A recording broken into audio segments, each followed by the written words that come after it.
अवधूत चिंतन श्री गुरुदेव दत्त. अवधूत चिंतन पुष्प 63. नामधारक भक्ताय निर्विण्णाय व्यदर्शयत तुष्टास्तुत्या स्वरूपं स श्रीदत्त शरणं मम. गुरु आज्ञाप्रमाणम. आपल्या मनामध्ये श्रद्धा बाळगा. उगाच संशय घेत बसू नका. कोणत्याही गोष्टीत अतिविचार करत बसू नका. गुरुवाक्य प्रमाण माना. त्यावर प्रश्न निर्माण करू नका. गुरुवाक्यावर विपरीत चर्चा नको. त्यांनी गुरुची प्रतारणा होतं. पूर्व देवाशिवाय योग्य गुरुची भेट होत नाही. गुरु ज्ञानी, त्यागी, निस्पृह, अनुभवी व परंपरेचे असले पाहिजेत. अशांनाच गुरु होता येतं. बाकीच्यांना गुरु होता येत नाही. मी केले ही जाणीव वाढ येते. म्हणून सद्गुरूची आवश्यकता आहे. प्रपंचात सुखदुःख झालं, समाधान मिळालं नाही तर मग खरं सुख कुठं आहे बरं? आणि ते मला कोण दाखवेल? अशी ज्याला तळमळ लागेल तोच गुरु करेल. प्रपंच आम्हाला कडू वाटला तरच शिष्य होण्याचा प्रश्न. शिकावे असे ज्याच्या मनात येते तो शिष्य, आणि जो शिकवतो तो गुरु. मला काही कळत नाही असे ज्याला वाटते तो गुरु करेल. गुरुसाठी माणसाला तळमळ लागली पाहिजे. गुरुकृपेने सौम्य प्रकारचे प्रारब्ध टळू शकते, पण तीव्र प्रारब्ध कर्म भोगणे अनिवार्य असते. गुरु ते सोसण्यासाठी बळ देतात. गुरु कठीण काळात देखील शिष्याच्या चेहऱ्यावरती प्रसन्नता आणि आत्मिक समाधान कधी कमी होऊन देत नाही. सद्गुरू राजांच्या मुद्रेवरून त्यांचा अभिप्राय काय आहे हे समजलं पाहिजे.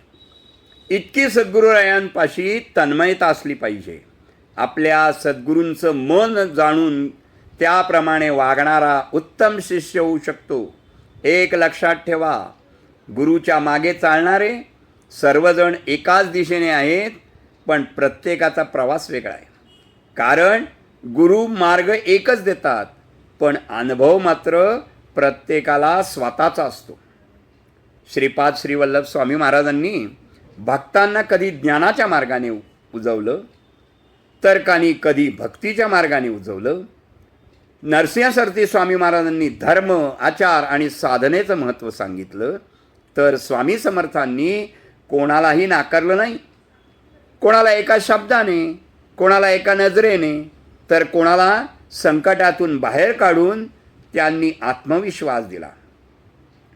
3 अवतार, पण दत्ततत्व एकच, मार्ग एकच, परंतु प्रत्येकाचा भक्ताचा अनुभव वेगळा बरं. एकदा गुरुची कृपा झाली ती आरोग्याच्या रूपाने मिळते. एखाद्याला संकटातून मुक्ती मिळते, एखाद्याला वैराग्य मिळतं, तर एखाद्याला आत्मज्ञानाची ओढ लागते. कृपा एकच असते, पण ती प्रत्येकाच्या कर्मानुसार आणि पात्रतेनुसार वेगवेगळ्या प्रकारे प्रगट होते. म्हणून दुसऱ्याच्या अनुभवाची इच्छा करू नका. ज्यांना दर्शन झालं मला का नाही, याचं काम झालं माझं का नाही, असा विचार साधकाला मागे खेचतो. कारण सद्गुरू तुलना करत नाहीत. ते प्रत्येक जीवाला त्याच्या आध्यात्मिक प्रवासानुसार घडवत असतात. श्रीपाद श्रीवल्लभांनी बीज पेरलं, नरसिंह सरस्वतींनी त्या बीजाचं वृक्षात रूपांतर केलं, आणि स्वामी समर्थांनी त्या वृक्षाची सावली प्रत्येक सामान्य दत्तभक्तांपर्यंत पोचवली. अवतार बदलले, काळ बदलला, पण दत्तगुरूंची करुणा उद्देश कधीच बदलला नाही बरं. म्हणून गुरुच्या मागे चालताना दुसऱ्याचा वेग पाहू नका. स्वतःच्या श्रद्धेची पावलं मजबूत ठेवा. कारण गुरूंच्या दृष्टीने कोण आधी आणि कोण नंतर याला महत्त्व नसतं बरं. महत्त्व असतं ते फक्त एकच, शिष्य चालणे थांबवतो की नाही. जो श्रद्धेने चालत राहतो त्याला एक दिवस समजतं की आपण गुरुच्या मागे चालत नव्हतो, तर गुरुच आपल्या अंतःकरणात राहून आपल्याकडून हा प्रवास करून घेत होते. हाच दत्त तत्वाचा सर्वात गूढ आणि दिव्य अनुभव आहे बरं. म्हणून आपण सामान्य संसारी सेवक आहोत, दत्तसेवक आहोत, गुरुसेवक आहोत. गुरु आज्ञेत राहा, सतत दत्तनामाचे अनुसंधानात राहा, कल्याण होईल. शुभम भवतु, शुभम भवतु, शुभम भवतु.